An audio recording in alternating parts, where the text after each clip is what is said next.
આ મેરે ભાઈ બેન યાદ રાખજો, જેટલા પણ મંદિર છે ને એ મંદિરની અંદર ભગવાનની કોઈ પત્ની નથી, એ મંદિરની અંદર ભગવાનને પ્રેમ કરનારી રાધા છે. સર્વસ્વ રાધા. ભાગવતમાં રાધાજી પ્રકટ છે. એની પાછળનું કારણ કે ભાગવતના જે વક્તા છે સુખદેવજીના રાધા ગુરુ છે, અને ગુરુનું નામ લે તો સમાધિ.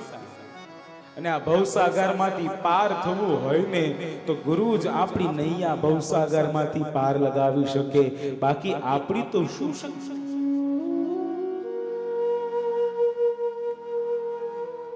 ગુરુ જે ગુરુ મંત્ર આપે ને એ ગુરુ મંત્ર પોતાના માનસમાં ઉતારી સવારમાં ઉઠી અને એક માળા એ ગુરુ મંત્રની કરશો ને, એ ગુરુ મંત્રની માળા કરવાથી તમને ફળ શું મળશે એ મને ખબર નથી, પણ એક મારો વિશ્વાસ છે, તમારા મનમાં ચાલતી દ્વિધા બંધ થશે અને માળા કરવાથી તમને શાંતિ મળશે. કરો, પ્રત્યેક વ્યક્તિ કરો.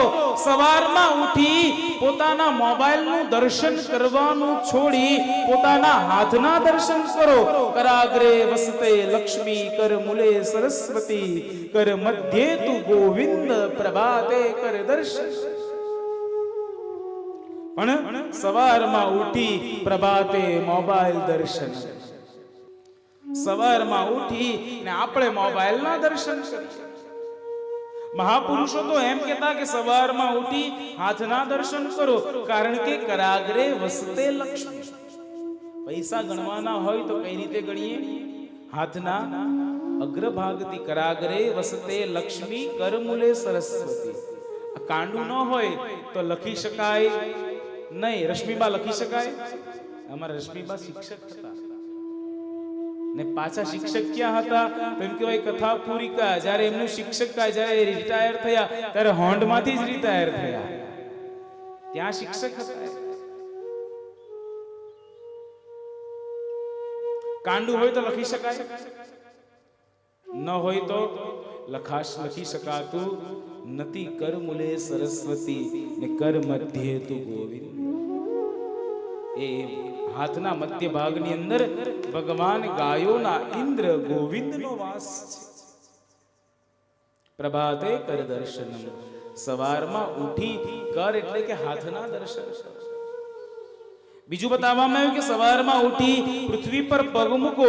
પૃથ્વી પર પગ મૂકતાની સાથે પૃથ્વી માતાને પગે લાગવું પડે. સમુદ્ર વસને દેવી પર્વતસ્તન મંડલે, વિષ્ણુ પત્ની નમસ્તભ્યમ પાદ સ્પર્શ સમસ્ત. પૃથ્વી માતાને પગે લાગવું પડે, પણ સમય અનુસાર આપણે પૃથ્વી માતાને પણ પગે લાગતા નથી અને આપણે આપણા કાર્યની અંદર જોડાઈ જઈએ. સવારમાં ઉઠી આ બે કાર્ય થઈ જાય. સ્નાન શૌચ ક્રિયા કરી, સ્નાન શૌચની ક્રિયા કરી સૂર્યનારાયણને અર્ઘ્ય આપવું જોઈએ. આદિદેવ નમસ્કારં યે કુર્વન્તિ દિને દિને, જન્માંતર સહસ્ત્રેષુ દારિદ્ર્યો નોપજાય. 1000 જન્મ ના થયેલા પાપ અથવા તો 1000 જન્મ સુધી એ વ્યક્તિના જીવનમાં દારિદ્રતા આવતી નથી, જે વ્યક્તિ સવારમાં ઉઠી સૂર્યનારાયણને લોટો ચડાવે. પણ અમે આપણી સવાર જ બપોરે 11 વાગે પડે. સૂર્યનારાયણ બરાબર મધ્યાહને આવ્યા હોય.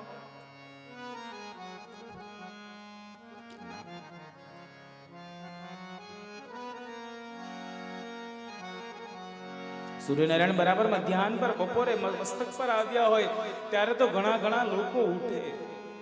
અમારા પ્રાત સ્મરણીય પરમ પૂજ્ય ડોંગરે બાપા કહેતા કે પ્રત્યેક વ્યક્તિના ઘરે બે સમયે ભગવાન લક્ષ્મી નારાયણનું જોડું આટો મારવા આવે છે. પ્રત્યેક વ્યક્તિના ઘરે બે સમયે ભગવાન લક્ષ્મી નારાયણનું જોડું આટો મારવા માટે આવે. એ બે સમય કયા કયા? તો એક સમય તો પ્રાતઃકાળ. એક પ્રાતઃકાલના સમયે તમારા ઘરે ભગવાન લક્ષ્મી નારાયણ આવે. ને બીજું બતાવવામાં આવ્યું સંધ્યાકાળ, સાયંકાળ. હમણાં જ હેમંતભાઈ કહી ગયા થોડી વાર પહેલા કે પ્રત્યેક વર્ષે એક વખત શિવજી દરેક વ્યક્તિના ઘરે આવે છે, શાસ્ત્ર સંમત વાત છે.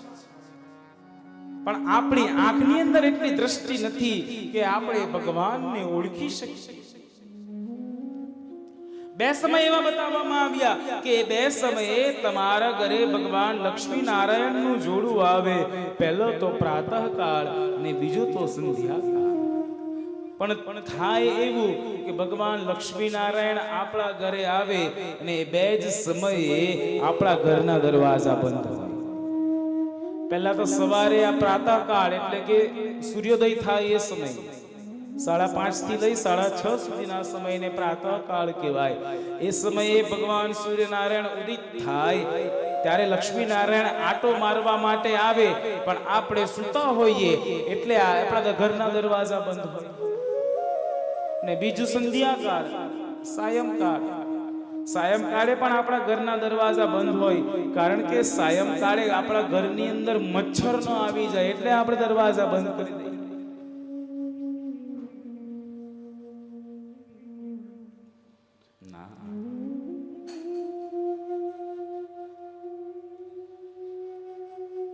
આ બે સમય સાચવી લ્યો પ્રત્યેક વ્યક્તિ,